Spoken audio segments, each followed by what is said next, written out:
हरिओम सभी साथियों को नमस्कार। मेरा युवा ज्ञान जर्नी परिवार में आप सभी का स्वागत करते हैं।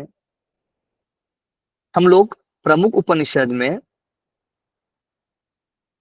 तैत्तरीय उपनिषद के बारे में पढ़ने वाले हैं, जिसमें तीन वल्ली के बारे में चर्चा की गई है। सबसे पहले जो वल्ली है शिक्षा वल्ली, दूसरी है ब्रह्मानंद वल्ली और तीसरी है भृगु वल्ली। इसमें अलग अलग अनुवाक के बारे में देखने में आएगा। तो इन तीन वल्ली के अंतर्गत हम लोग 31 अनुवाक को पढ़ेंगे। यानी पहले शिक्षावल्ली में 12 अनुवाक की चर्चा मिलती है, दूसरे ब्रह्मानंद वल्ली में 9 अनुवाक की चर्चा मिलती है और तीसरे भृगुवल्ली में 10 अनुवाक की चर्चा मिलती है। इस तरीके से 31 अनुवाक के बारे में हमें पढ़ना है। ओके, चलिए। तो शिक्षावल्ली में शिक्षा से संबंधित बातें को पढ़ना है हमें। ब्रह्मानंद वल्ली में हम लोग कोश पढ़ते हैं, पंचकोश की चर्चा मिलती है, यहाँ से हमारे एग्जाम में क्वेश्चन पूछे जाते हैं। और तीसरी है भृगुवल्ली में वारुणी ऋषि और भृगु पुत्र के बीच, दोनों के बीच में संवाद मिलता है। ओके, तो इस तरीके से हम लोग चर्चा करने वाले हैं। अब ये तैत्तरीय उपनिषद किस वेद से संबंधित है, तो सबसे पहले किस वेद से संबंधित जानने के लिए हमें सबसे पहले देखना है कि ये तैत्तरीय उपनिषद किस वेद से संबंधित है। तो वह है कृष्ण यजुर्वेद से संबंधित है। कृष्ण यजुर्वेद से संबंधित है। कृष्ण यजुर्वेदीय तैत्तरीय शाखा के अंतर्गत तैत्तरीय आरण्यक का अंग है। तो तैत्तरीय शाखा के अंतर्गत तैत्तरीय आरण्यक का अंग है और तैत्तरीय आरण्यक के 10 अध्याय हैं। कितने अध्याय हैं? 10 अध्याय है। उनमें से 7वें, 8वें और 9वें अध्याय को ही तैत्तरीय उपनिषद कहा गया, क्योंकि लास्ट वाला ही रहता है ना, वेदों का अंतिम भाग। तो लास्ट में क्या है? 7वां, 8वां और 9वां। ठीक है, इसी में ब्रह्म विषयक बात की गई है, शिक्षा विषयक बात की गई है। ठीक है, तो इसको उपनिषद में रखा गया है, इसलिए इसको तैत्तरीय उपनिषद कहा जाता है। Okay, clear? चल देखते हैं। तो सबसे पहले हम लोग कौन सी वली देखेंगे? शिक्षावली। सबसे पहली वली है शिक्षावली। इसमें कितने अनुवाक बताए गए हैं? 12। अनुवाक 12। 12 बताए। चल, शिक्षा के बारे में विशेष चर्चा मिलती है शिक्षावली में। तो पहला अनुवाक को देखते हैं हम लोग सबसे पहले। पहले अनुवाक में एक तरीके से शांति मंत्र के बारे में यहाँ पर चर्चा मिलती है। ओम इस परमेश्वर का नाम स्मरण करके इस उपनिषद का आरंभ होता है, किया जाता है। और हमारे लिए, यानी हमारे लिए दिन और प्राण के अधिष्ठाता मित्र देवता कल्याणप्रद हो, है ना, प्रार्थना की जाती है। एक तरीके से इसमें स्टार्टिंग में प्रार्थना होती है। ठीक है, तो रात्रि और अपान के अधिष्ठाता वरुण कल्याणप्रद हो, अधिष्ठाता है जो वरुण है वो कल्याणप्रद हो। ठीक है, यानी इस तरीके से हम लोग प्रार्थना करते हैं। और चक्षु सूर्य मंडल के अधिष्ठाता अर्यमा हमारे लिए कल्याणकारी हो। बल और भुजाओं के अधिष्ठाता इंद्र तथा बृहस्पति, इंद्र, ठीक है, इंद्र जो है बल और भुजाओं के अधिष्ठाता, प्रार्थना किया जाता है।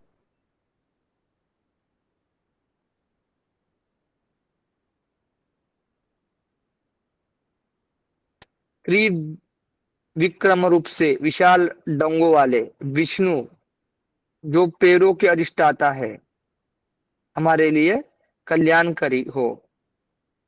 ब्रह्म ने, यानी कि उपयुक्त सभी देवताओं के आत्मस्वरूप ब्रह्म के लिए नमस्कार है। हे वायुदेव, तुम्हारे लिए नमस्कार है। तुम ही प्रत्यक्ष प्राण रूप से प्रतीत होने वाले ब्रह्म हो। तुमको ही प्रत्यक्ष ब्रह्म कहूंगा।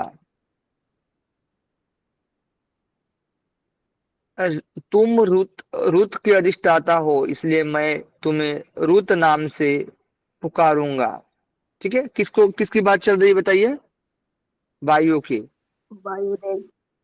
वायु की। ठीक है, वायु क्या है बताइए?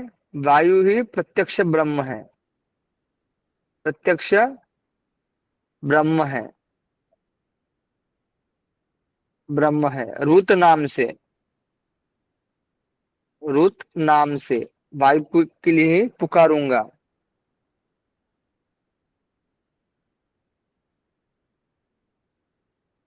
और तुम सत्य के अधिष्ठाता हो, और अतः तुम्हें मैं सत्य नाम से कहूंगा। तो सत रीत,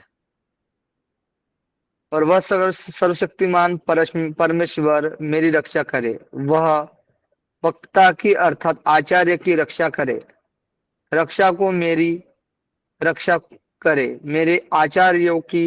ओम शांति शांति शांति स्वरूप। ठीक है, शांति। इस तरीके से प्रार्थना की जाती है। ओके। अब इस ग्रंथ की शुरुआत होती है, मतलब इस उपनिषद की शुरुआत होती है प्रार्थना से। अब द्वितीय अनुवाक, पहले अनुवाक में शांति मंत्र आया, ठीक है। द्वितीय अनुवाक, जो कि अब हम शिक्षा का वर्णन करेंगे। वर्ण, स्वर, मात्रा, बल। वर्ण स्वर मात्रा बल यानी प्रयत्न, वर्ण स्वर मात्रा बल। साम, वर्णों का स्मृति समवृत्ति से उच्चारण अथवा गान करने की रीति। संतान यानी संधि। इस प्रकार शिक्षा अध्याय वेद के उच्चारण की शिक्षा का अध्याय कहा गया है। इस प्रकार शिक्षा अध्याय, ये सब शिक्षा के सार वस्तु जैसे बोलते हैं ना हम लोग, वही है। ठीक है, शिक्षा के सार वस्तु, शिक्षा अध्याय, शिक्षा अध्याय। शिक्षा अध्याय में क्या है? वर्ण, मात्रा, बल, साम। ठीक है, बल, साम और संधि। संधि। ठीक है, संतान यानी संधि, ये 6 आ जाएंगे। संधि। ओके, चलिए, अब क्लियर हो गया।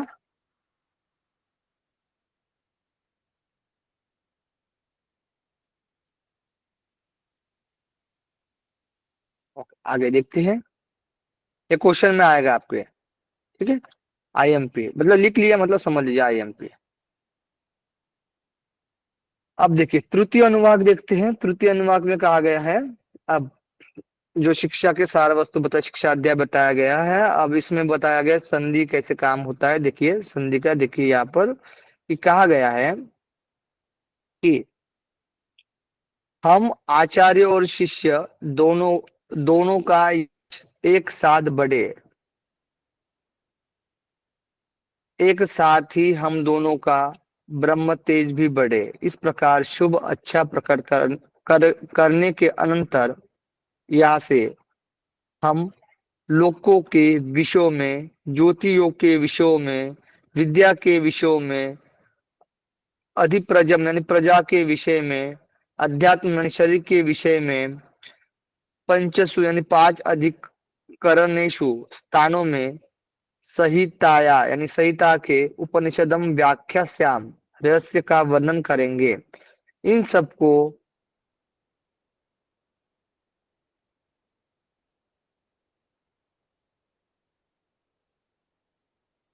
लोक विषय संहिता, पृथ्वी पूर्व रूप यानी पूर्व वर्ण है, और स्वर्ग लोक उत्तर रूप है, और आकाश आकाश संधि मेल से बना हुआ रूप, तथा वायु संधान में दोनों का संयोजक है। इस प्रकार यह अधिक अध, अध, अधिलोकम यानी लोक विशेष संहिता की उपासना विधि पूरी हुई। ठीक है, तो सबसे पहले जो आचार्य और शिष्य एक साथ बढ़ेंगे इस तरह की प्रार्थना होने के बाद, और कहते हैं कि सबसे पहले जो ये लोक विशेष संहिता के बारे में बात किया गया है, लोक विशेष संहिता। सबसे पहले कौन सी संहिता बताई गई है? लोक विषय, लोक विषय। लोक विषय संहिता। अब लोक विषय संहिता के बारे में हम लोग देखते हैं, ठीक है। तो इसमें कहा गया कि लोक विषय संहिता में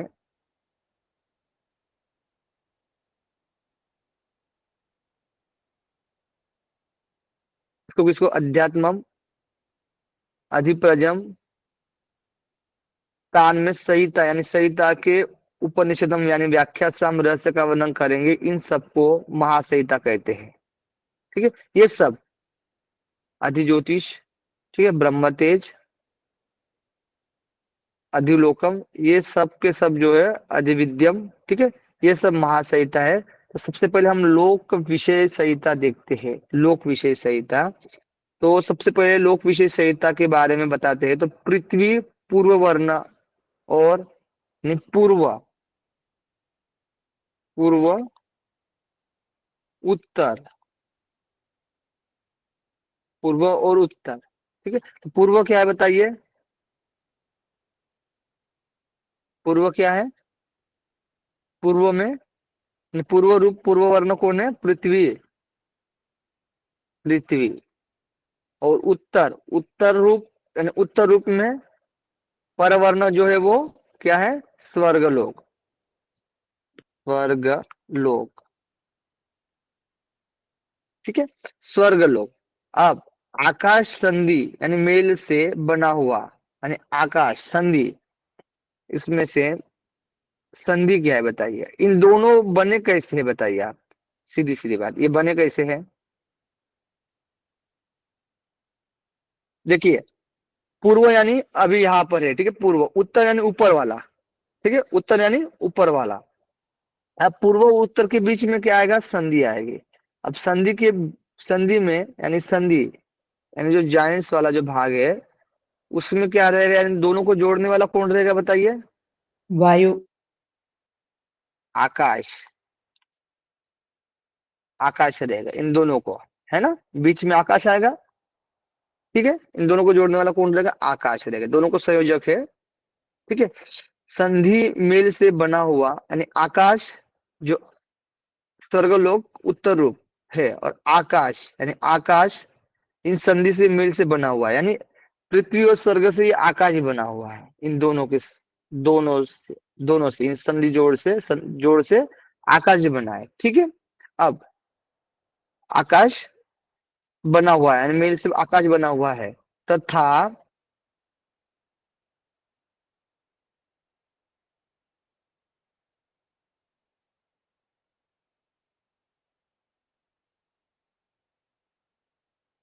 पूर्व, तो इन दोनों का संयोजक आकाश बना है ना, बना है, बना है, बना है। अब आकाश बना और इन दोनों का संयोजक कौन है बताइए? संधानम वायु। कौन है बताइए इन दोनों का जोड़ संयोजक? वायु। वायु। वायु। इन दोनों का संयोजक, संयोजक कौन है? वायु है, वायु है ना, बीच में वायु रहता ही है, ठीक है। तो इन दोनों के बीच में आकाश बन रहा है और पृथ्वी और स्वर्ग के बीच में आकाश बन रहा है, और इनका संयोजक जो है, जोड़ने वाला जो है एक तरीके से, वो है वायु। ओके, थोड़ा सा डिफिकल्ट लगेगा, हल्का हल्का, बाद में धीरे धीरे समझ में आएगा। लोक विषय संहिता,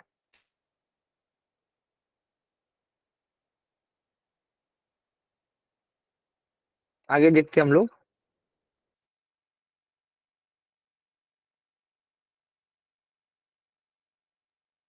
अब ज्योति विषयक संहिता के वर्णन करते हैं।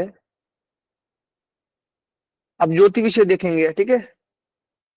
अधिज्योतिषम पहले बताया था ना, ये सभी महासंहिता, इन सबको महासंहिता कहा गया है, ये ध्यान रखना, ठीक है। तो अब ज्योति विषयक संहिता बताते हैं, तो कहा गया कि अग्नि पूर्व रूप, आदित्य उत्तर रूप, और जल,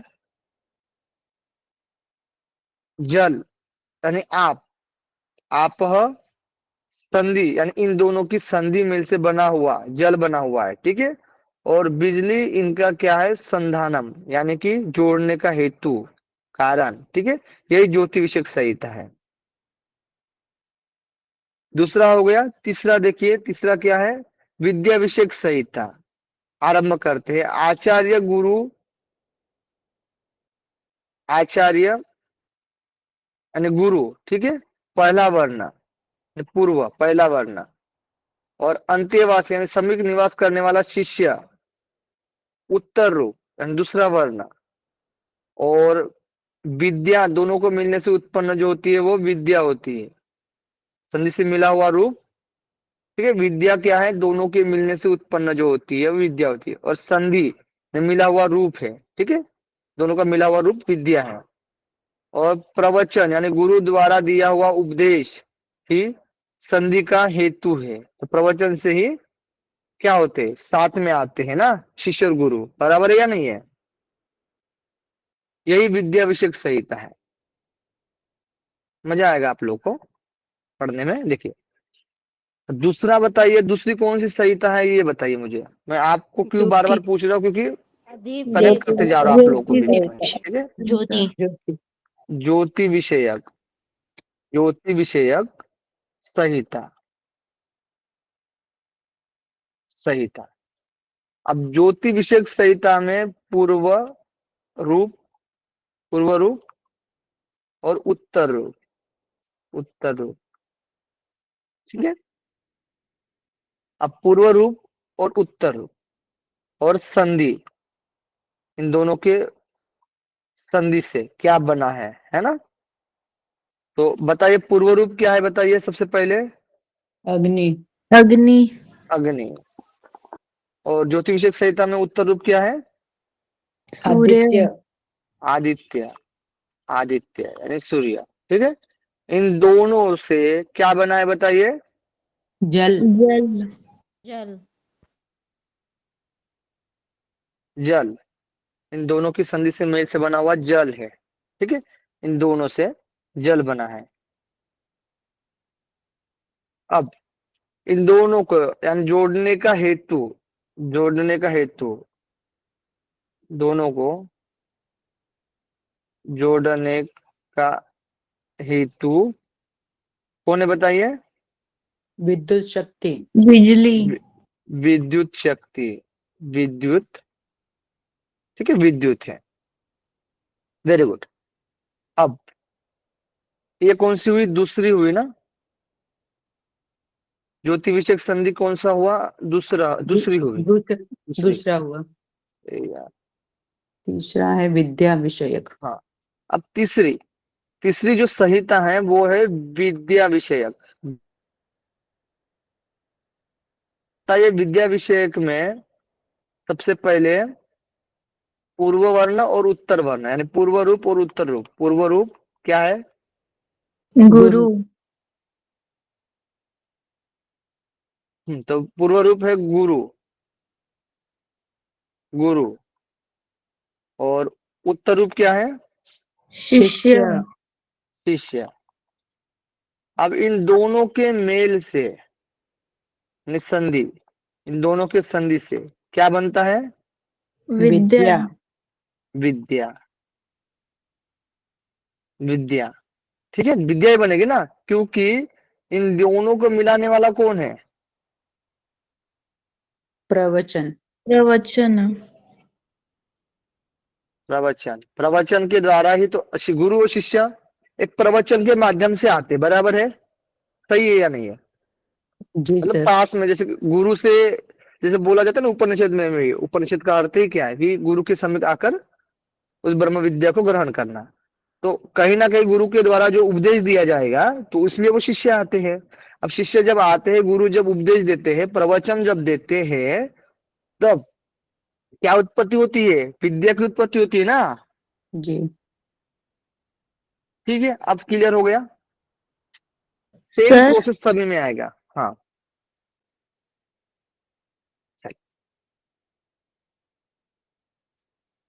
अब अब प्रजा विषयक संहिता के बारे में बताते हैं। अब धीरे धीरे और उसमें क्लियर होता जाएगा, ठीक है। जैसे विद्या वाला समझ में आ गया है ना, सेम हो जाएगा धीरे धीरे।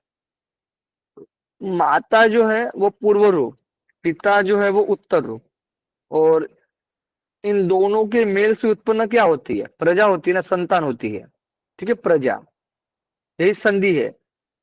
और इन संधानम, प्रजनन यानी संतान उत्पत्ति के अनुकूल व्यापार, प्रजनन, प्रजनन, ठीक है, व्यापार संधान में संधि का कारण है, प्रजनन ही तो संधि का कारण है। इस प्रकार यह प्रजा विषयक संहिता हुई। फिर आत्मा विषयक संहिता, अब देखिए आत्मा विषयक संहिता में क्या कहा गया है कि नीचे का जबड़ा पूर्व रूप, नीचे का जो जबड़ा है वो पूर्व रूप, और उत्तर का जो हनु यानी ऊपर का जो जबड़ा है, ठीक है, वो उत्तर रूप, और दूसरा रूप जो दूसरा रूप होता है, ठीक है। और इन दोनों के मिलने से वाणी, है ना, वाणी तो उत्पन्न होती है, ठीक है, नीचे और ऊपर, ऊपर के जबड़े से दोनों से मिलने से वाणी की उत्पत्ति होती है, यानी वाणी संधि है। और जिह्वा, जिह्वा जो है वो यानी जिह्वा संधान है, यानी कि वाणी रूप संधि की उत्पत्ति का कारण है, वाणी रूप संधि की उत्पत्ति का कारण है। तो वाणी की उत्पत्ति का कारण कौन है? तो जिह्वा है, ठीक है, जो कि संधि की उत्पत्ति का कारण है, वाणी रूप संधि की उत्पत्ति का कारण है। इस प्रकार यह आत्म विषयक संहिता कही गई है। तो अब सबसे पहले अभी हम लोग कौन सा नंबर देख रहे थे बताइए, आप ही लोग आठवां। बताइए। चौथा हैं? नंबर। छठवा आ गई है। प्रजा, चौथा। प्रजा विषयक, ओ ठीक है, कोई बात नहीं। प्रजा विषयक संहिता, प्रजा विषयक संहिता में पूर्व रूप जो होगा, पूर्व रूप, और दूसरा होगा उत्तर रूप, है ना, उत्तर रूप। अब बीच में क्या होगा? संधि होगा, इन संधि से जो बना हुआ, ठीक है। अब पूर्व रूप और उत्तर रूप के बारे में देखते हैं हम लोग। तो पूर्व रूप क्या बताया गया है? माता। माता, और उत्तर रूप क्या बताया गया है? पिता, पिता। अब इन दोनों के मेल से क्या बनेगी? प्रजा बनेगी, प्रजा, संतान, ठीक है, संतान, संतान, संतान, ठीक है, इन दोनों के मेल से।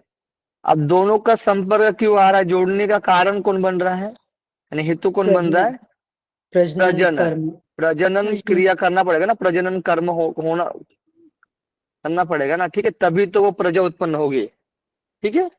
तो ये क्या? हेतु, हेतु यानी संधान, इसको हम लोग क्या बोलते हैं? संधान भी बोला गया है ना, संधान, संधान,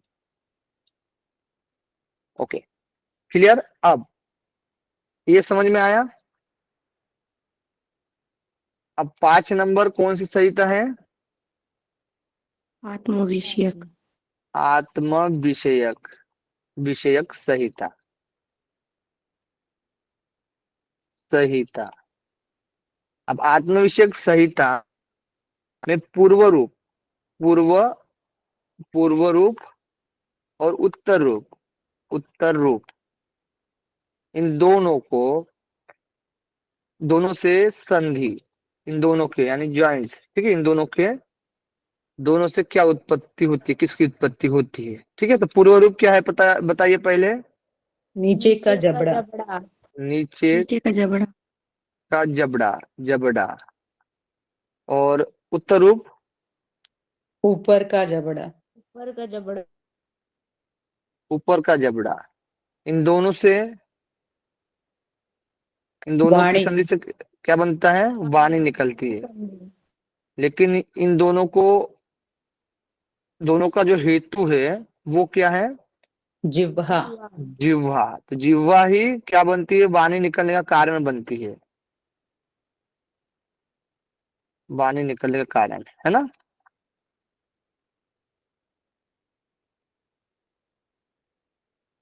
कारण, जैसे प्रजनन कर्म का कारण क्या है? मतलब प्रजनन कर्म से ही प्रजा उत्पन्न हो रही है, ठीक है। आगे देखें। अब बताया गया इस प्रकार महासंहिता 5 महासंहिताएं कही गई है, जो मनुष्य इस प्रकार इन ऊपर बताई हुई महासंहिताओं को जान लेता है और संतान से, पशुओं से, ब्रह्मवचन से और यानी ब्रह्म तेज से, अन्न आदि भोग्य पदार्थ से, स्वर्ग रूप लोक से संपन्न हो जाता है। तो महासंहिता महासंहिता कितनी बताई गई है? 5 महासंहिता 5 5। कौन कौन सी महासंहिता 5 है बताइए। सबसे पहले लोक लोक विषय लोक विषयक संहिता, दूसरी ज्योतिष ज्योति विषय ज्योति विषय ज्योति विषयक, तीसरी विद्या विद्या विषय विषय विद्या विषयक, चौथी प्रजा विषय प्रजा विषय प्रजा विषयक और पांचवी आध्यात्म आत्मा आत्मा विषय आत्मा आत्मा संबंधित। ठीक है, तो ये 5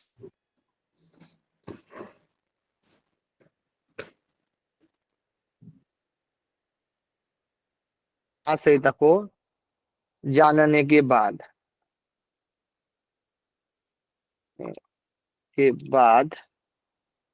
बताया गया है फल, एक तरीके से फल। ठीक है, क्या बताया गया है? फल कि जान लेने से संतान से, पशुओं से,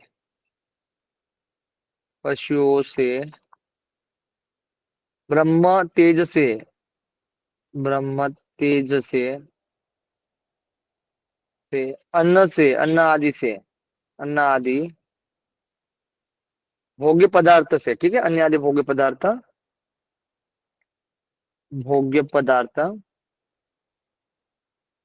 पदार्थ और सुवर्गन लोकेन यानी स्वर्ग रूप लोक से, स्वर्ग रूप लोक से संपन्न हो जाता है। ठीक है? संपन्न होता है।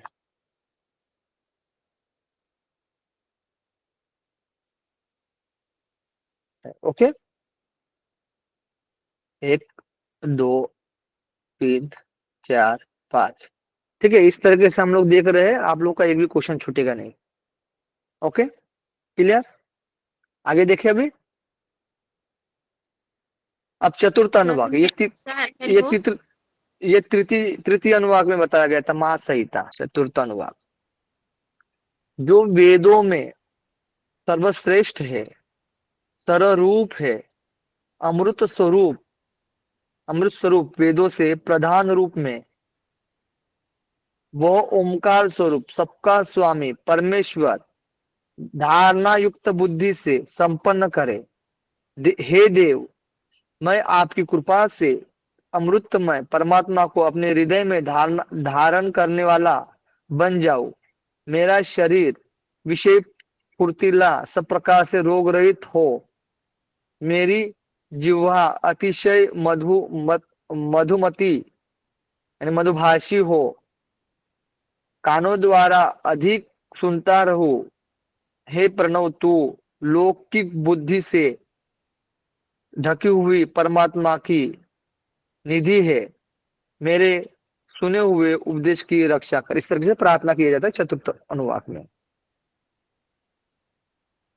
अब उसके बाद प्रार्थना करने के बाद अब मैंने परमात्मा से प्रार्थना की गई है। ठीक है, परमात्मा से प्रार्थना।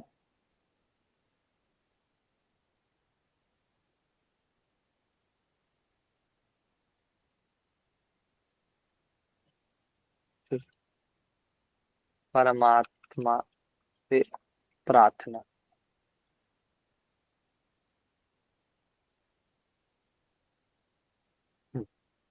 अब देखिए, उसके बाद अब ऐश्वर्य प्राप्त करने की जो मेरे अपने लिए तत्काल ही नाना प्रकार के वस्त्र और गाव यानी गोए तथा खाने पीने की पदार्थ सदैव ला देने वाली, उनका विस्तार करने वाली उन्हें बनाने वाली, रोए रोए वाले भेड़ बकरी आदि पशु पशु सहित उस श्री को मैं मेरे लिए आवह यानी आवह ले यानी स्वाहा, इसी उद्देश्य से तुझे यह आहुति समर्पित की जाती है, यानी आहुति देते हैं। ठीक है, जो इस सब सृष्टि को बनाने वाले परमात्मा के लिए एक तरीके से प्रार्थना रूप में आहुति दी जा रही है। ठीक है, बताया जा रहा है। इस संबंध में आचार्यों को ब्रह्मचारियों के हितार्थ किस प्रकार हवन करना चाहिए, है ना, आचार्यों को जो ब्रह्मचारियों के हितार्थ किस प्रकार से हवन करना चाहिए, इसकी विधि बताई जाती है। ठीक है, तो इस तरीके से आह्वान किया जाता है। ठीक है, आहुति दी जाती है। कहते हैं आचार्य जी जो कि ब्रह्मचारी है, उनके लिए हवन करने की विधि।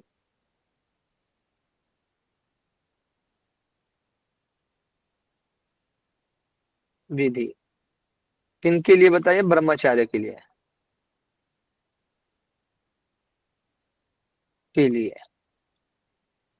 ठीक है, देखिए सबसे पहले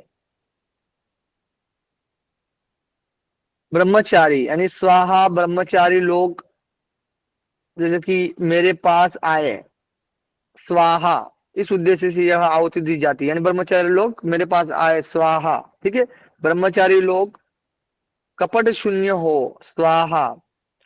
ब्रह्मचारी लोग प्राणिक ज्ञान के ग्रहण करने वाले हो, स्वाहा, यानी हमारे ज्ञान को ग्रहण करने वाले हो, स्वाहा। ब्रह्मचारी लोग इंद्रियो दमन करने वाले हो, स्वाहा। ब्रह्मचारी लोग मन को वश में करने वाले हो, स्वाहा। ठीक है, इस प्रकार से आहुति दी जाती है ब्रह्मचारियों के लिए। ठीक है, तो क्या क्या है पहले, सबसे पहले बताइए ब्रह्मचारी लोगों के लिए? कपट शून्य, कपट शून्य हो। ठीक है, कपट शून्य हो, उद्देश्य यह आहुति दी जाती है कि जो ब्रह्मचारी लोग हैं वो कपट शून्य हो, प्रामाणिक ज्ञान का ग्रहण करने वाले हो, ज्ञान का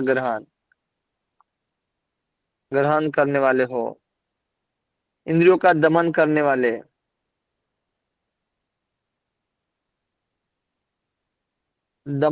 वाले हो। ब्रह्मचारी लोग मन को वश में करने वाले, मन शमन करने वाले हो। इस तरीके से आहुति दी जाती है। आगे देखते हैं। अब संबंध में आचार्य ने अपने लौकिक और परलौकिक हित के लिए किस प्रकार हवन करना चाहिए, इसकी विधि बताते हैं। लौकिक और पारलौकिक हित के लिए, लौकिक और पारलौकिक और पारलौकिक हित के लिए हवन के लिए हवन। देखिए, लोगों में यशस्वी हो, स्वाहा। महान धनवानों की अपेक्षा भी अधिक अधिक धनवान हो। ठीक है, स्वाहा, अधिक धनवान हो, यशस्वी हो, धनवान हो, महान, अधिक धनवान। ठीक है।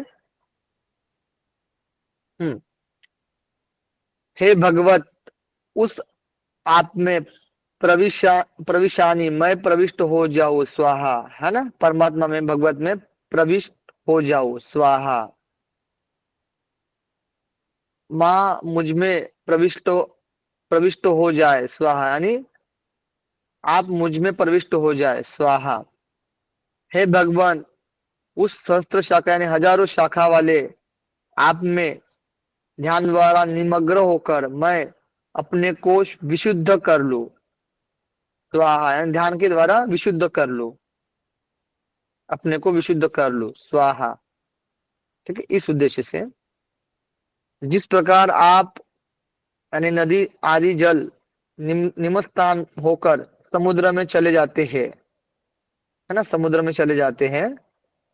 जिस प्रकार महीने दिनों का अंत करने वाले संवत्सर रूप काल में चले जाते हैं, बराबर है, दिन महीनों में, महीने साल में, है ना, चले जाते हैं। हे, इसी प्रकार मेरे पास सब ओर से ब्रह्मचारी यानी ब्रह्मचारी लोग आए, स्वाहा, सबका विश्राम स्थान यानी विश्राम स्थान है, मेरे लिए अपने को प्रकाशित कर मुझे इस प्रकार से, मेरे लिए यानी तो सब कुछ, यानी जो कहा गया है कि मेरे लिए अपने को प्रकाशित कर, ठीक है। इस तरीके से ये चतुर्थ ये वाला भी हो जाता। अब देखिए यहाँ पर सबसे पहले देखिए, तो सबसे पहले बताइए आप मुझे, लौकिक और पारलौकिक के लिए बताया गया है। तो सबसे पहले क्या बताया गया है कि यशस्वी। दूसरा बताइए, यशस्वी हो, स्वाहा। दूसरा बताइए, महान धनवानों की अपेक्षा। वैश्य। अधिक धनवान, अधिक धनवान वान हो, स्वाहा, ठीक है। तीसरा क्या है, प्रविष्ट है। भगवत में प्रविष्ट हो जाओ, प्रविष्ट, भगवत। चौथा क्या है, भगवत मेरे में प्रविष्ट, प्रविष्ट, ध्यान द्वारा विशुद्ध कर दो, खुद को विशुद्ध कर दो, ब्रह्मचारी। छठवा क्या है, ब्रह्मचारी लोग आए, है ना, और मेरे लिए आप अपने को प्रकाशित कर मुझे प्राप्त हो जा, प्रकाशित, मेरे लिए प्रकाशित कर, ध्यान द्वारा ब्रह्म लोग आए, ब्रह्मचारी लोग आए ना, ब्रह्मचारी लोग आए, ब्रह्मचारी। ब्रह्मचारी लोग आए, लोग आए, ब्रह्मचारी लोग आए, है ना, लोग या ब्रह्मचारी लोग आए, और मेरे लिए प्रकाशित, क्या प्रकाशित कर, अपने को प्रकाशित कर, शित कर, ठीक है, भगवान को बोल रहे हैं, ठीक है। कितने बताए गए हैं, एक, दो। 7। बताइए इसमें से लौकिक कौन से बताइए और पारलौकिक कौन से बताइए।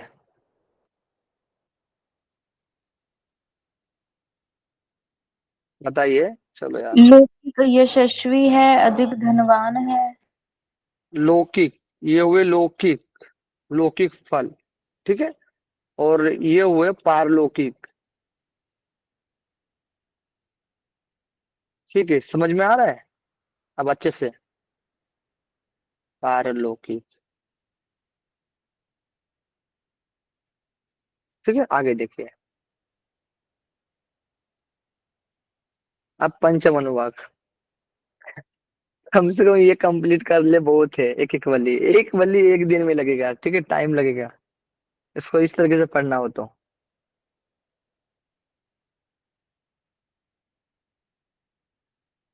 चलिए देखिए, अब पंचम अनुवाक में देखते हैं कि भू, भूवः, स्वः, इस प्रकार ये प्रसिद्ध तीन व्याहतियां है, और उन तीनों की अपेक्षा चौथी व्याहति मह इस नाम से प्रसिद्ध है।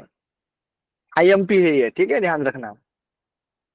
महाचमस के पुत्र ने सबसे पहले जाना और चौथी व्याहति, व्याहति जो ब्रह्म है, ब्रह्म है, ठीक है, वह ऊपर कही हुई व्याहतियों का आत्मा है, और अन्य सब देवता उसी के है, सब देवता उसी के है, उसके ही है। भू, भू ही लोक, पृथ्वी लोक, और भू वह ही अंतरिक्ष लोक और स्व ही स्वर्ग लोक, मह आदित्य यानी सूर्य लोक और समस्त लोक महिमान्वित होते हैं। ठीक है, देखिए अब सबसे पहले यहाँ पर लिखते हैं हम लोग पंचम अनुवाक में। ठीक है, क्या लिखते हैं? लिखते ये है हम लोग कि भू भूवः स्वः। ठीक है, ये क्या है बताइए? व्यात्तियां। व्याहति है ना? व्याहृतियां। व्याहतिया, व्याहतिया, देहतिया, देहतिया कितने? तीन है। भू भुव स्व मह और मह मह, ये पहली हो गई, ये दूसरी हो गई, ये तीसरी हो गई और ये चौथी। चौथी विहति क्या है बताइए? म है। मह। क्या है? मह। म है। और मह ही क्या है बताइए? मह ही क्या है? ब्रह्म है। लोक। ब्रह्म है। ये क्वेश्चन आया हुआ है, म ही ब्रह्म है। ठीक है, म ही क्या है? ब्रह्म है। और म ही ब्रह्म है, नंबर 1। नंबर 2, आत्मा है। म ही तीन यानी तीन व्याहति व्याहति व्याहति का आत्मा आत्मा है ना? नंबर 3, म ही आदित्य लोक है। क्या है? आदित्य लोक, आदित्य लोक। और नंबर 4, म को किसने जाना? महाचमस के पुत्र ने, चमस के पुत्र ने जाना। Okay, done.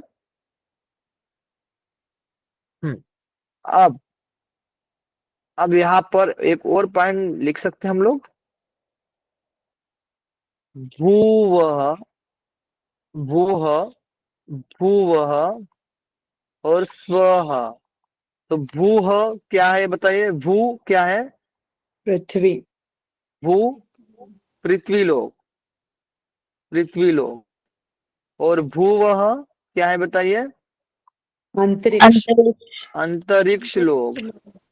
और स्वः स्वः क्या है बताइए? कौन सा लोक है? स्वर्गलोक।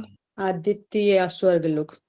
आदित्य नहीं, आदित्य स्वर्ग। कैसे आएगा? स्वर्ग लोक आएगा ना। स्वर्ग में। स्वर्ग। यह असोलोक, असोलोक स्वर्ग लोक है। ठीक है, यह सर्वलोक का महती आदित्य मह इत्यादि सब सोलोक, सोलोक यानी स्वर्ग लोक, स्वर्ग लोक।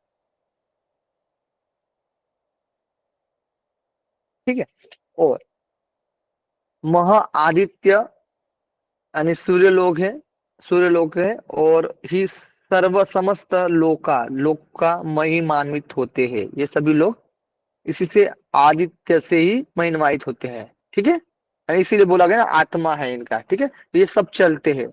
महा जो है कौन सा है? आदित्य लोक, आदित्य लोक लोक। और इन तीनों को महीन समस्त लोक यानी महीयंते महिमान्वित होते हैं। ठीक है, एक तरीके से आदित्य लोक ये श्रेष्ठ है, श्रेष्ठ। ठीक है, तीनों से। Okay, done. ओके, ज्योति जी, बाकी सब लोग, मीनाक्षी जी, रूपेंद्र जी, मैना जी, हिमलता जी, ज्योत्सना जी, आभा जी, आरती जी। ओके, आगे देखते हैं। रूबी जी, वेरी गुड। अभी आजकल आप क्लास ज्वाइन कर रहे हो, अच्छी बात है। ये दिन कहाँ गए पता नहीं। चलिए आगे देखिए। भू व्याहति है अग्नि है। भू व्याहति, यह व्याहति अग्नि है। भू वह, यह व्याहति वायु है। और स्व, यह आदित्य है। वो देखिए। और मह, यह चंद्रमा है।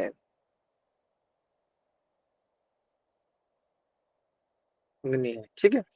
और चंद्रमा से समस्त ज्योतियां महिमा वाली होती है। और भू बेहती ही ऋग्वेद, भूव सामवेद और स्व यजुर्वेद है। और मह ब्रह्म है, ठीक है। और ब्रह्म से ही समस्त वेद महिवान होते हैं। ओके, तो यहाँ पर ध्यान दीजिएगा एक बात आप लोग कि सबसे पहले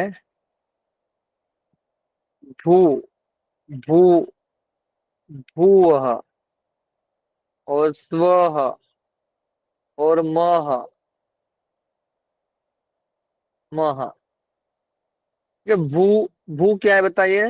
अग्नि, अग्नि। और भूवः क्या है बताइए? वायु, वायु। और स्व क्या है बताइए? आदित्य, आदित्य। यहाँ पर आदित्य दिया गया है, ठीक है। आदित्य। मह क्या है बताइए? चंद्रमा, चंद्रमा, चंद्रमा, ठीक है।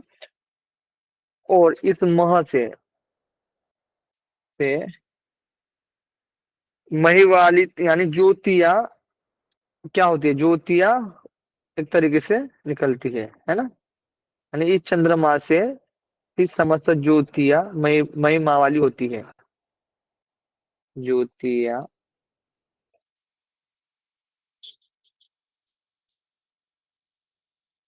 ठीक है। ओके। हम्म, सर इसी में लिख दीजिए सर, वो जो इसी में लिख ऋग्वेद। लेते हैं ना, इसी में लिख लेते हैं, जी, ठीक है। भू, अग्नि, ये देव, अग्नि वायु आदित्य, ठीक है। ये देव से संबंधित याद रखना, क्योंकि ये अग्निदेव ये ऋग्वेद से संबंधित है। ऋग्वेद, वायुदेव यजुर्वेद साम, से संबंधित है। जी, और आदित्य जो है वो सामवेद से संबंधित है। बराबर है, ठीक है। तो इस टेबल के अकॉर्डिंग ये आदित्य इसमें आएगा, जो वेद के अकॉर्डिंग आएगा, ठीक है। इस ब्रह्म वेद आएगा के, सर ना नीचे। हाँ, वेद के फॉर्म में। और इसमें ब्रह्मा आएगा, ब्रह्मा आएगा, ब्रह्मा, ब्रह्म,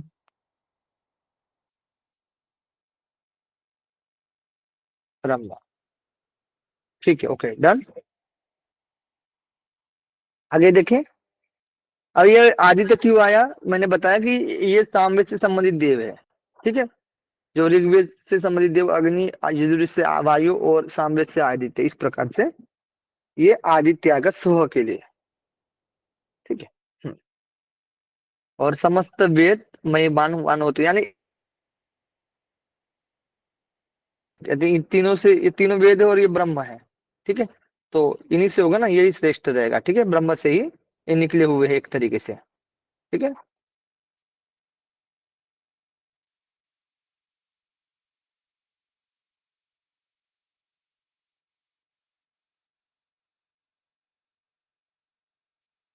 ओके, डन। चल आगे देखते हैं। भू, यह व्याति प्राण है। और भू व्याति प्राण है। और भू वह अपान है। और स्व व्यान है। और मह अन्न है। और अन्न से ही समस्त प्राण महिमा युक्त होते हैं, ठीक है। और चारों व्याहतियां चतुर्था चार प्रकार की है। और चतस्त्र यानी एक एक के चार चार भेद होने से, एक एक के कितने चार चार भेद होने से कुल 16 व्याहतियां है। और उनको वेद तत्व से जानता है, वह ब्रह्म को जानता है, यानी वेद को, ब्रह्म ब्रह्म को जानता है। ठीक है, इस ब्रह्मवेत्ता के लिए समस्त देव, समस्त देवता भेंट समर्पण करते हैं। तो देखिए यहाँ पर अभी अभी यही लिख लेंगे, इसी में लिख लेते हैं ना। तो एक ही टेबल में लिख लेंगे ना सर, उसी में ले। पहले वाले।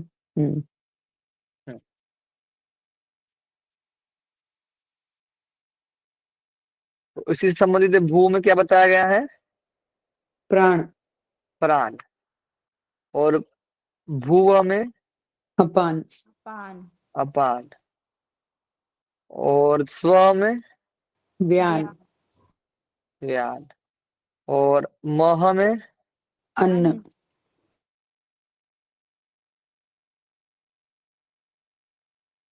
अन्न बताया है ना। जी सर। अन्न। और ये समस्त प्राण, समस्त प्राण महिमावान। ठीक है, ओके। आगे देखिए, इसमें लिख लेते हैं हम लोग कि चार बेहद बेहतिया, चार बेहती के कितने? चार भेद है, चार चार भेद। चार चार भेद है, टोटल 16। चार बेहती के भेद 16 भेद। ठीक है, चार चार भेद यानी 16 है। इसको जो जानता है वह ब्रह्म को जानता है।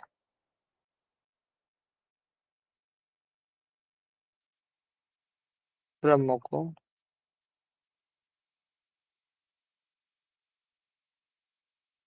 जानता है। ठीक है, ओके। सभी देवगण उसके अनुकूल हो जाते हैं। हाँ, सभी देवगण अनुकूल हो जाते हैं।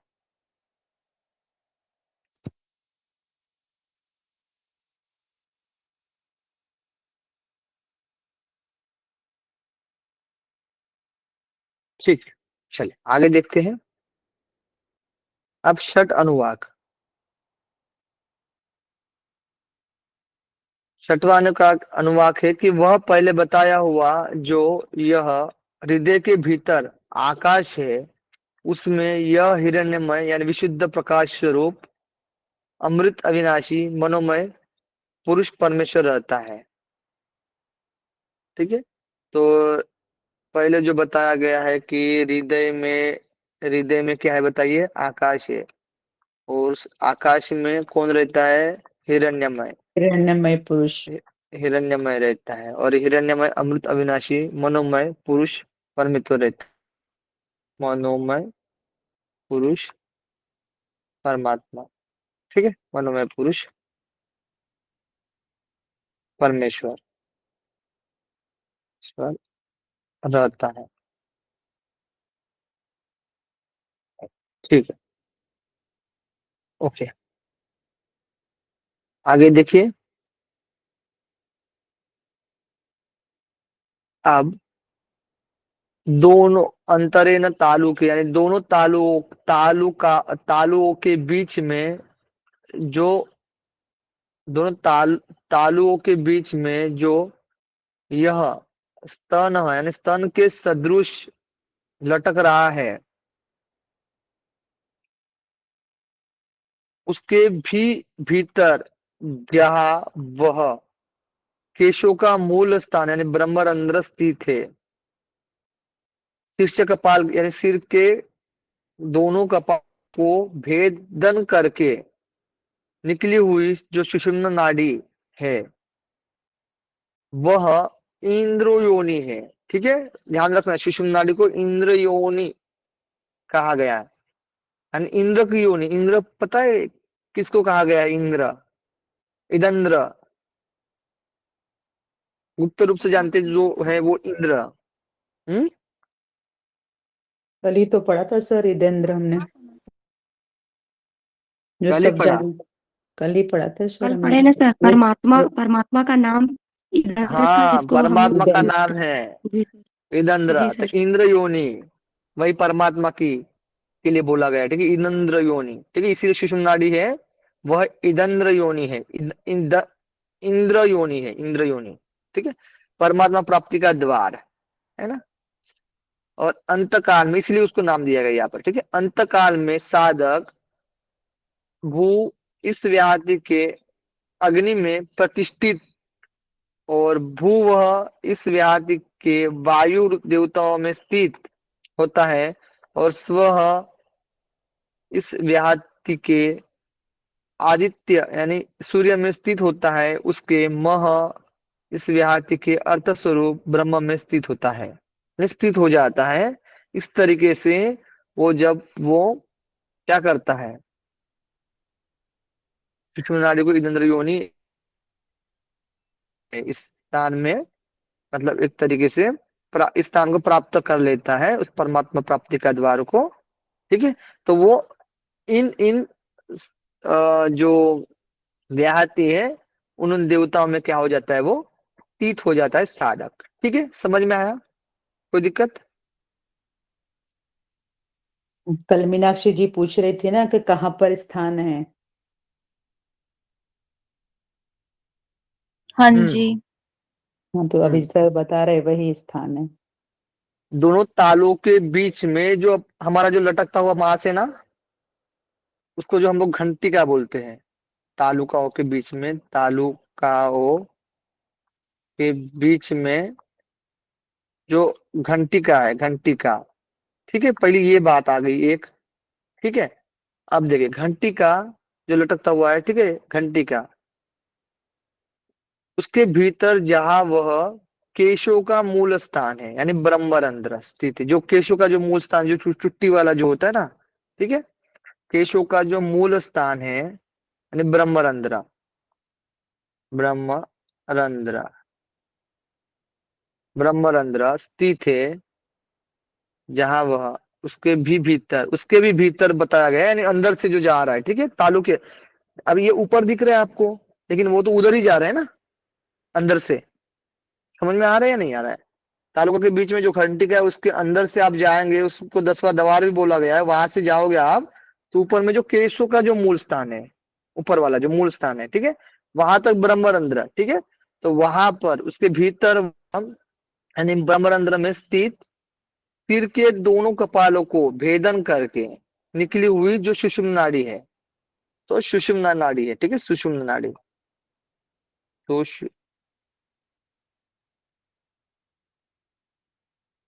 आ गई सुषुम्ना नाड़ी है। ठीक है, सुषुम्ना नाड़ी है, नाड़ी है। ठीक है, और इसी सुषुम्ना नाड़ी को क्या बोलते हैं हम, जो ब्रह्म प्राप्ति का द्वार है। ठीक है, सुषुम्ना नाड़ी को इंद्र योनि बोलते हैं। इंद्र योनि। इंद्र इंद्र योनि बोलते हैं, परमात्मा प्राप्ति का द्वार है। ठीक है, अब जब इसमें जो व्यक्ति यानी इसको जान लेता है, साधक जानता है, तो 3 देवता में स्थित स्थित हो जाता है, और एंड ब्रह्म देवता में, ब्रह्म में स्थित। ठीक है, ब्रह्म में स्थित, देवता नहीं बोल पाएंगे हम लोग। ठीक है, ब्रह्म में स्थित हो जाता है। ठीक है, क्लियर है? ओके, हाँ, तो ये दोनों कपालों को भेदन करके निकली हुई है। ठीक है, तो दोनों कपालों को भेदन करके निकली हुई है, ये भी ध्यान रखना एक बार नोट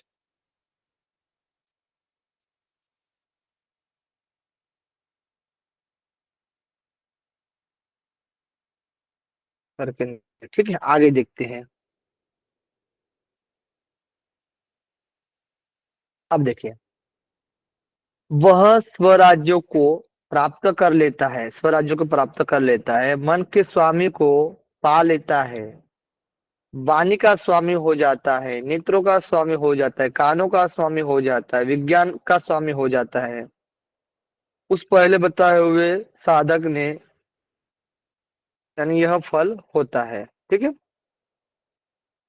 साधन से, सॉरी, पहले बताए हुए साधन से यह फल होता है जो बताया गया है। ठीक है, ओके, यहाँ तक क्लियर है? स्वराज्य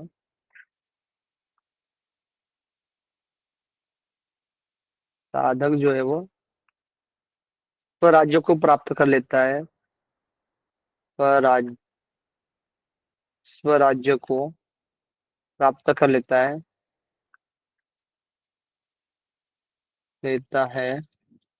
ठीक है। मन के स्वामी को वाणी के स्वामी को यानी वही परमात्मा की बात की गई है एक तरीके से। अब नेत्रों के स्वामी को उन्हें पता है यहाँ पर किस उपनिषद में पढ़ा था हम लोगों ने? नेत्रों के स्वामी अग्निदेव। मन के स्वामी, वाणी के स्वामी, नेत्र के स्वामी, कानों के स्वामी जो है वो किस उपनिषद में पढ़े थे हम लोगों ने? कल ऐत्रेय तो उपनिषद है। कल हाँ पढ़े। एत्रेय में कल पढ़ा सर हम लोगों ने। हाँ कल हाँ, पढ़े थे सर, ध्रुति वो खंड देवता में। हम लोगों ने पढ़े थे, है ना, ऐतरेय सर उपनिषद हाँ में। सर, देवता पढ़े थे 8। हाँ, लोकपाल बने। लेकिन लोकपाल। इसमें भी तो चर्चा मिलती है ना, इसमें भी तो चर्चा मिलती है केनोपनिषद में, जी जो सर। मन का भी मन है, जी सर, वहां पर प्राण भी का भी प्राण। जी। हाँ ठीक है, चलिए बहुत बढ़िया। आगे देखिए, अब वह ब्रह्म आकाश के सदृश शरीर वाला, सत्यात्म यानी सत्ता रूप, इंद्रियानी समस्त प्राणियों को विश्राम देने वाला, मन को आनंद देने वाला, शांति से संपन्न अविनाशी है, यो मानकर प्राचीन योग्य यानी प्राचीन योग्य प्राचीन योग्य है यानी सनातन है, उसकी उपासना करने के लिए बोला गया है। ठीक है, परमात्मा की उपासना करने के लिए। पृथ्वी लोक, अंतरिक्ष लोक और स्वर्ग लोक, दियो यानी स्वर्ग लोक,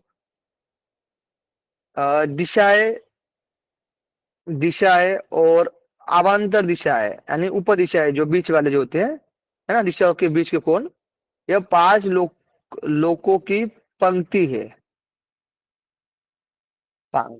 ओके, चलिए। अब देखिए, सबसे पहले पंक्त में सबसे पहले हम लोग देखेंगे लोकों की, लोकपांत। लोकपांक्त। ठीक है, अब लोकपांक्त में दूसरा नंबर क्या है बताइए, दूसरा बता दीजिए। दूसरा आएगा लोक हो गया, ज्योतिष पांत। ज्योतिष पंथ। दूसरा है ज्योति ज्योति समुदाय, ठीक है, जी। ज्योति। तीसरा आदि भौतिक पांत। आदि भौतिक,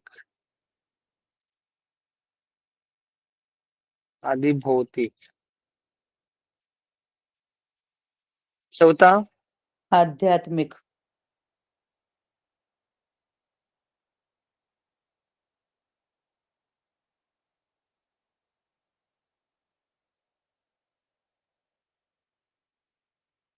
आध्यात्मिक के बाद प्राण है सर। इंद्रिय। प्राण। इंद्रिय आएगा अध्यात्म के बाद, इंद्रिय पांत। धातुओं इंद्रिय और इंद्रिय। अच्छा, करणों की, करण कारण जी इंद्रिय, ठीक है। और 6 नंबर प्राण वाला नहीं लिखे। धातु पांत आएगा लास्ट में। आध्यात्मिक में प्राण आएगा, ठीक है, धातु और कुछ है? बस इतने ही सर। बस, ओके, ठीक है, बहुत बढ़िया ज्योति जी, वेरी गुड। हाँ, अब देखिए, लोक पांक्त में कितने आएंगे, क्या क्या आएंगे बताइए। सबसे पहले पृथ्वी, अंतरिक्ष, अंतरिक्ष, द्योलोक, द्यो यानी स्वर्ग लोग है, ठीक है, द्यो, दिशाएं दिशाएं, और अवंतर दिशाएं। आवंतर यानी उपदिशाएं, ठीक है, अवंतर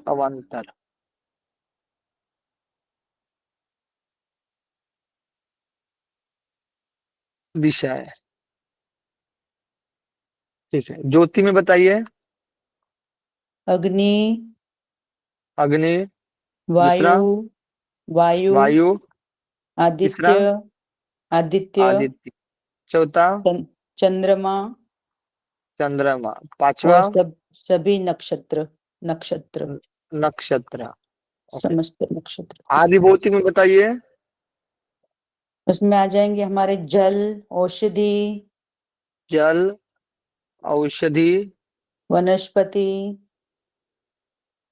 वनस्पति, आकाश और चंद्रमा। वनस्पति, आकाश और चंद्रमा। चंद्रमा, बहुत बढ़िया।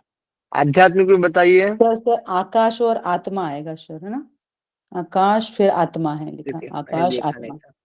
चंद्रमा हटा दीजिए सर। ओके, आदि हम लोग क्या देख रहे थे? आदि भौतिक देख रहे थे ना, आत्मा आएगा। आत्मा आएगा सर, आत्मा, चंद्रमा ऊपर आ गया। बहुत बढ़िया। आत्मा, पांचवा नंबर है आत्मा। आध्यात्मिक में क्या है बताइए? प्राण, व्यान, उदान, अच्छा प्राण प्राण व्यान है, व्यान, उसके बाद प्राण व्यान अपान, अच्छा ठीक है, उदान और सीक्वेंस से समान। ही देख लेते हैं ना। जी, देखिए प्राण पहला, फिर व्यान, व्यान, फिर तीसरा है अपान, पान, चौथा है उदान उदान, और समान। पांचवा है समान। ओके, करण, इंद्रिय, पहला है चक्षु, चक्षु, श्रोत्र, श्रोत्र, मन,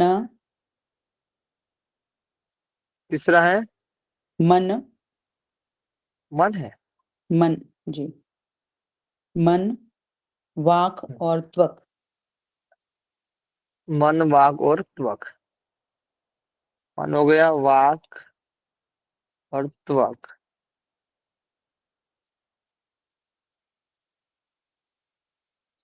छठवा धातु में बताइए।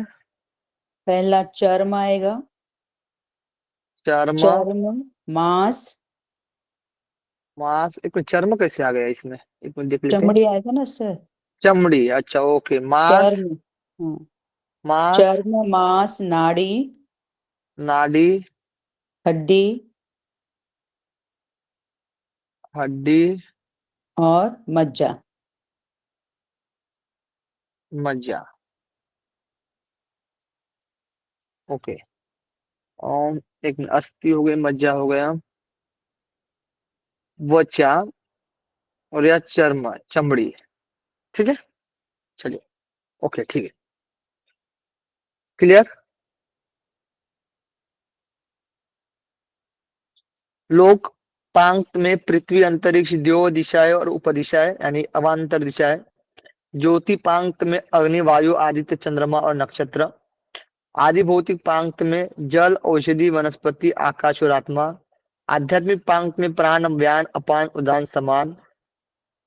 अंतःकरण यानी सॉरी, करण में यानी इंद्रियों में, इंद्रियों पांक्त में चक्षु, श्रोत, मन, वाक और त्वक। और धातु में चर्म, मांस, नाड़ी, हड्डी और मज्जा। ठीक है, चलिए।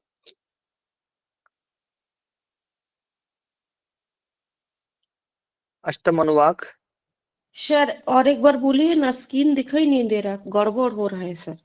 और एक बार रिपीट कर दीजिए ना सर। स्क्रीन तो दिखाई दे रहा था ना,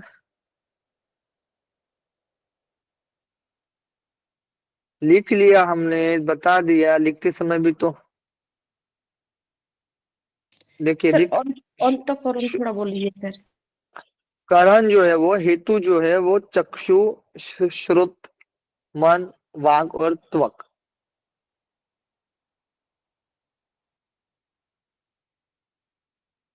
ठीक है, ओके सर। आगे देखते हैं कितना है, देख लेते हैं पहले। ठीक है, हो जाएगा, हो जाएगा, है ना। थोड़ा टाइम लग रहा है लेकिन इंटरेस्टेड।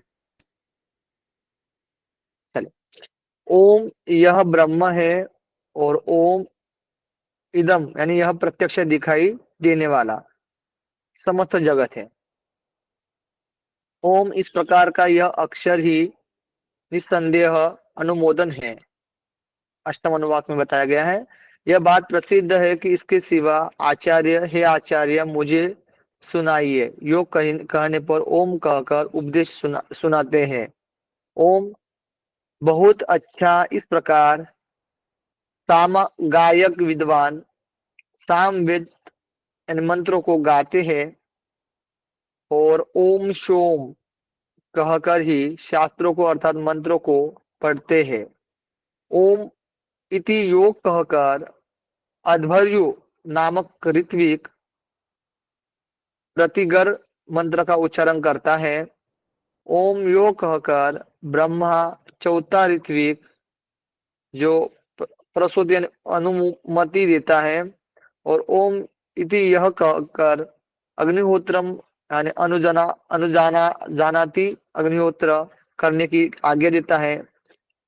और अध्ययन करने के लिए ब्राह्मण पहले ओम का उच्चारण करके कहता है और वेदों को प्राप्त करो, फिर वह निश्चय ही प्राप्त करता है, वेदों को प्राप्त करता है। ठीक है, इसमें कुछ लिखना है कि बताइए।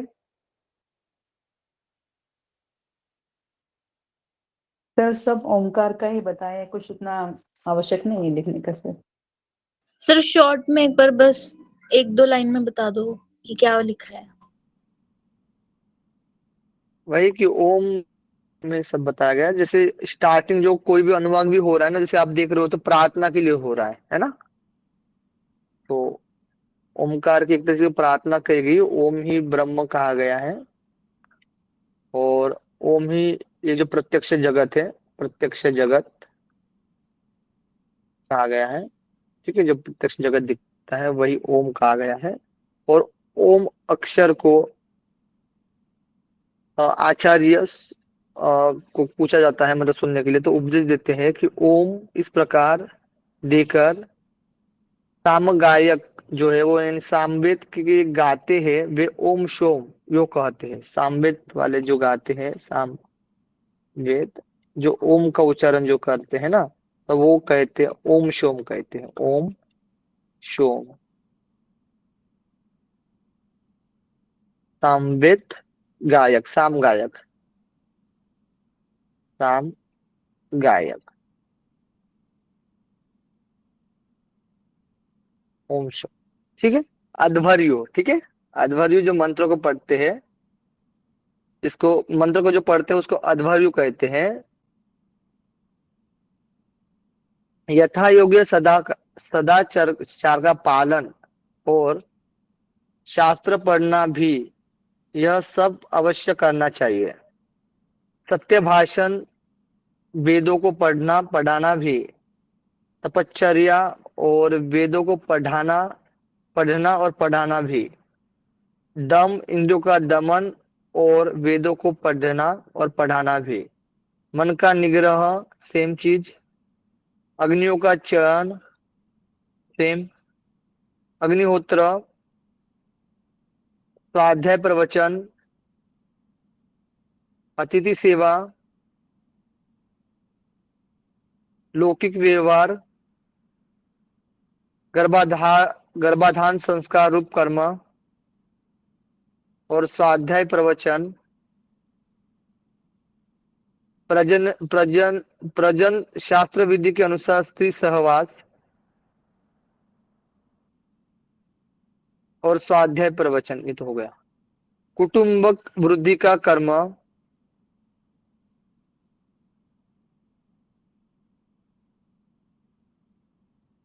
राथितर यानी रथितर का पुत्र सत्यवाचा ऋषि कहते हैं।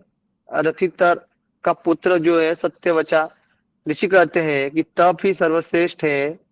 और यो पुरुष शिष्ट का पुत्र यानी पौरुशिष्ट का पुत्र तपोनित्य नामक ऋषि कहते हैं कि स्वाध्याय प्रवचने एवं यानी वेदों का पढ़ना पढ़ाना ही सर्वश्रेष्ठ है। यो मुद्गल के पुत्र मोद्रल्य यानी मुद्गल के पुत्र नाक मुनि कहते हैं तप ही श्रेष्ठ है। ठीक है, तो यहाँ पर नोट डाउन कर लेंगे। Important IMP. देखिए आईएमपी में ज्यादा कुछ नहीं है। देखिए यहाँ पर ये जो हम लोग ऋषि वाला जो है, रथितर का पुत्र, रथितर का पुत्र सत्यवचा ऋषि ऋषि क्या कहता है? सत्य ही श्रेष्ठ है। सत्य ही श्रेष्ठ है। पुरुषिष्ट का पुत्र तपोनित्य कहते हैं, तप ही श्रेष्ठ है। और मुद्गल के पुत्र नाग मुनि कहते हैं, स्वाध्याय और प्रवचन ही श्रेष्ठ है। यही तप है। ठीक है, आगे देखिए, बस थोड़ा सा रुबीजिए, हल्का सा। ठीक है, बाकी खत्म हो जाएगा ये पहला वाला हमारा। ठीक है, मैं संसार वृक्ष का उच्छेद करने वाला हूँ। मेरी कीर्ति शिखर की भांति उन्नत है। अनुउत्पादक शक्ति से युक्त सूर्य में जैसे उत्तम अमृत है, उसी प्रकार ऊर्ध्व ऊर्ध्व पवित्र, अतिशय पवित्र अमृत स्वरूप हो। प्रकाश युक्त धन का भंडार हो। अमृत से श्रेष्ठ बुद्धि वाला हो। इस प्रकार त्रिशंक ऋषि का अनुभव किया हुआ वैदिक प्रवचन है। तो एक ध्यान में कभी पूछा जा सकता है, त्रिशंख त्रिशंख त्रिशंख ऋषि त्रिशंक ऋषि किस वेद से किस उपनिषद से संबंधित है ना? ये पूछा जा सकता है, त्रिशंक ऋषि। ठीक है, तो यही त्रिशंक अनुभव किया हुआ वैदिक प्रवचन है।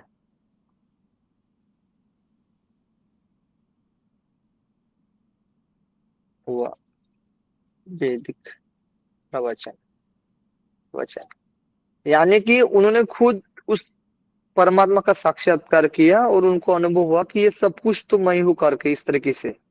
ठीक है, ब्रह्म ही है ना एक तरीके से। चलिए, एकादश अनुवाद। वेद का भली भांति अध्ययन कराकर आचार्य अपने आश्रम में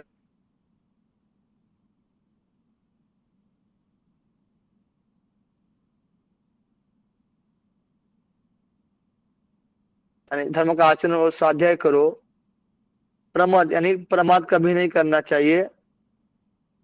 सॉरी, प्रमद यानी कभी न चूको। आचार्य के लिए धनम दक्षिणा के रूप में धन लाकर दो। उनकी आज्ञा से गृहस्थ आश्रम में प्रवेश करके संतान परंपरा को चालू रखो और उच्छेद न करना।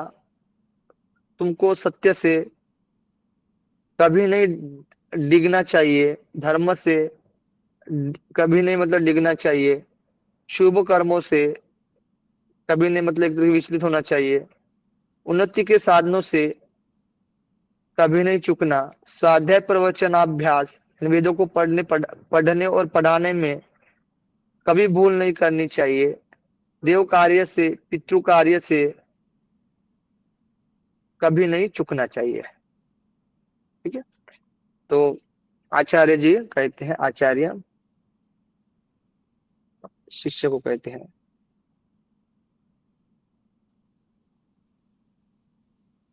है?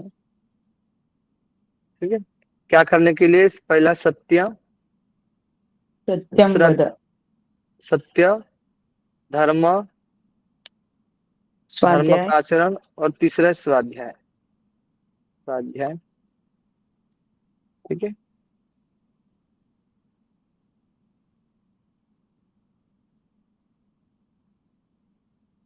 आश्रम में प्रवेश, ब्रह्मचार्य। ठीक है, ये सब आ जाएंगे। सर यानी कि गुरु जो है उसको उसकी इम्पोर्टेंस भी बताइए कि जीवन में गुरु भी होना आवश्यक है। जी जी बिल्कुल, गुरु की इम्पोर्टेंस तो बता ही गई है। गुरु जैसे बताएंगे कि सत्य बोलो, धर्म का आचरण करो, स्वाध्याय करो, स्वाध्याय करो, है ना।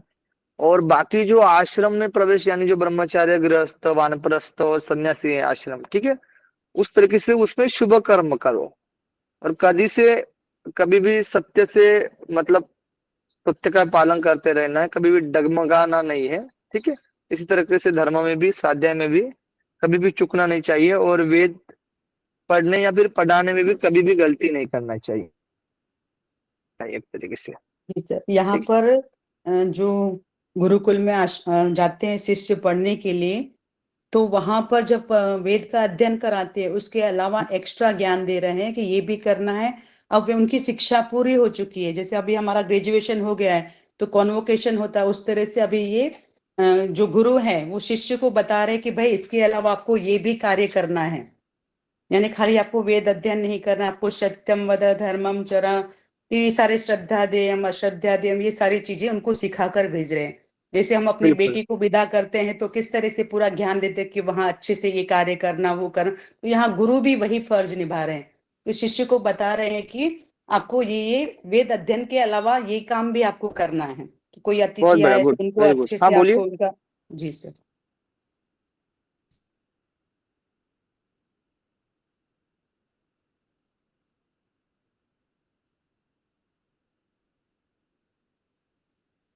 ठीक है, चलो,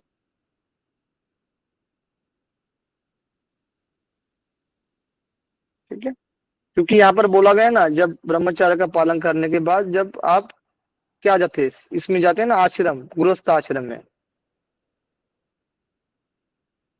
हेलो, आवाज आ रही है ना? जी सर, आ जी रही। सर।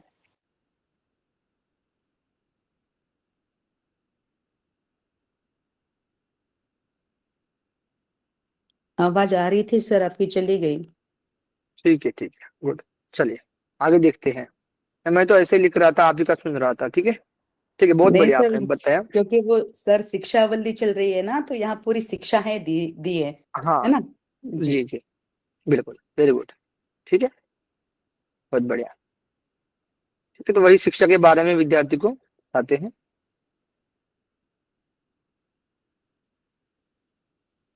तुम माताओं में देव बुद्धि करने वाले बनो, पिताओं के रूप में समझाने वाले बनो, आचार्य के रूप में समझने वाले बनो।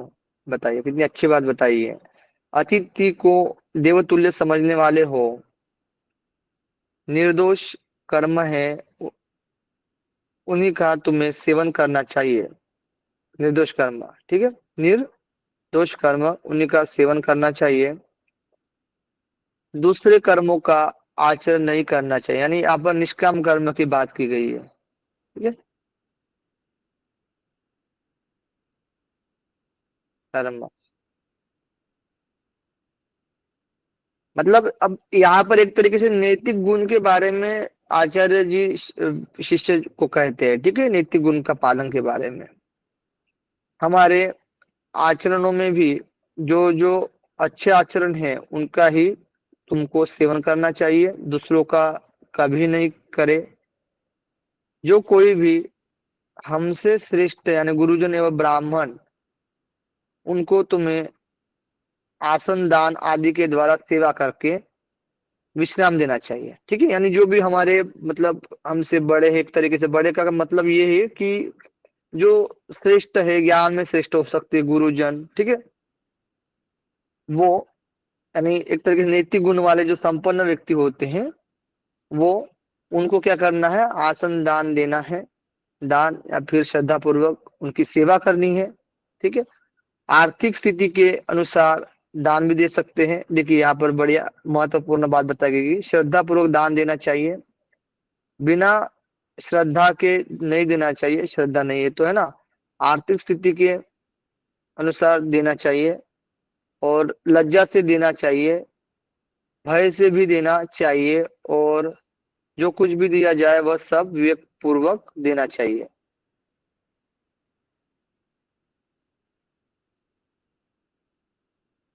भय से नहीं देना चाहिए, एक मिनट, बिना बिना श्रद्धा से नहीं देना चाहिए। हनिया देयम, लज्जा से देना चाहिए, भिया देयम यानी भय से भी देना चाहिए, और संविदा देयम यानी कि जो कुछ भी दिया जाए वह सब विवेक पूर्वक देना चाहिए। ठीक है, यानी देना चाहिए जो कुछ भी, लेकिन विवेक पूर्वक देना चाहिए, अपने विवेक लगाना है उसमें। ठीक है, चलिए इसके बाद, यदि तुमको कर्तव्य के निर्णय करने में किसी प्रकार की शंका हो या सदाचार के विषय में कोई भी शंका हो जाए, या जो उत्तम विचार वाले, परामर्श देने वाले, कुशल कर्म और सदाचार पूर्णतया लगे हुए, स्निग्ध स्वभाव वाले,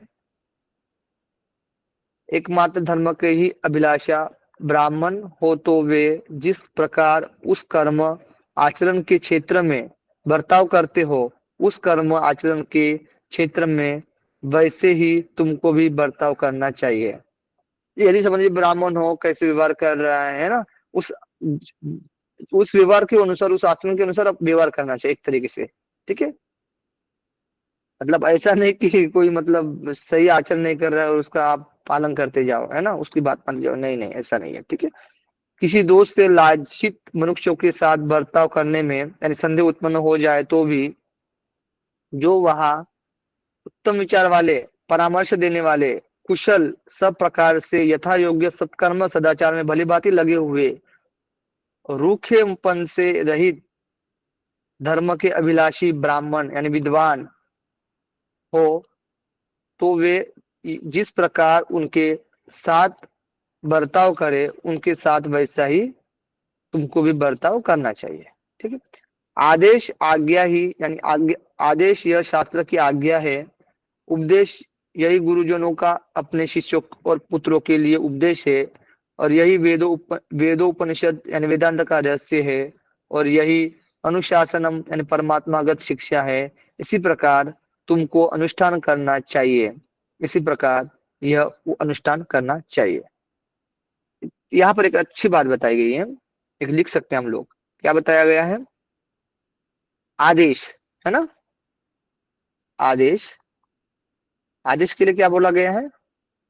आदेश यानी यह शास्त्र की आज्ञा है, शास्त्र की आज्ञा, आज्ञा, शास्त्र की आज्ञा। उपदेश, उपदेश यानी आपको पता है कि गुरुजनों का अपने शिष्यों और पुत्रों के लिए उपदेश होता है ना, शिष्यों के लिए।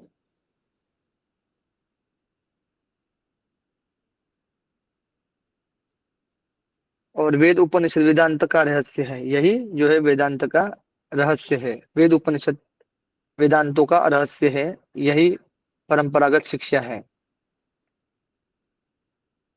ठीक है, चलिए द्वादश अनुवाक लास्ट वाला है बस। ठीक है, द्वादश अनुवाक लास्ट वाला। हमारे लिए दिन और प्राण के अधिष्ठाता, मित्र देवता, कल्याणप्रद हो, वरुण यानी रात्रि और अपान के अधिष्ठाता, कल्याणप्रद हो। ये तो जो शांति मंत्र देखा था ना, वही है, लास्ट में आएगा। ठीक है, इस तरीके से हमारा जो द्वादश अनुवाक समाप्त होता है, प्रथम वाली हमारी समाप्त होती है, जो शिक्षावली है। शिक्षावली के बारे में हम लोगों ने अच्छे से समझ लिया। ठीक है।